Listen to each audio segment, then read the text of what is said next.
this video, I will be helping you to fix many problems that a lot of people face when they are trying to deploy the website. Okay, the problem is whenever you visit the main domain or a home page or you refresh on that, it does not breaks, like it loads the complete page. But if you click on any of this link, like I'll click on sell, the time at which I click on this sell button, it will not crash. But if I refresh this or share this with my friend or any person whom I know, this link if I share, he open it, then it crashes because of htaccess file, which a lot of people does not know about that. So I will be showing how you will resolve this problem, okay, and where you will get this file.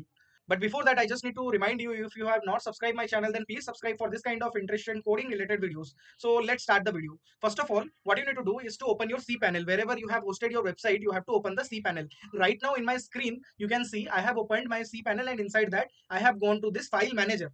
Okay, and on clicking of this complete screen comes, okay, which you can see right now. Here you have to click on this public HTML, public underscore HTML. You have to click on that.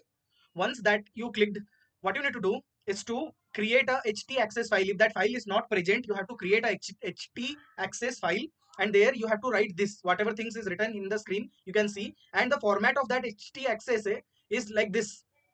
First of all, you have to write a dot and then ht, then access. You have to write exactly same manner and in a same casing what I have written. Okay, once you have written this and written this lines of thing what is written here, just upload to your public html. In the public html, there is a upload button in the screen, you can see right now. Just click on that and upload in that public html. And if it tells to replace it, you can replace. But first of all, you need to be clear that what you are replacing. If already you have some data what is required by other things, so before replacing you have to modify it. Okay, or else if you don't know about htaccess and you want to fix this problem, then only you can replace this. And if this file is also not available, then completely you have to create a new file like .htaccess and write this code what I have written.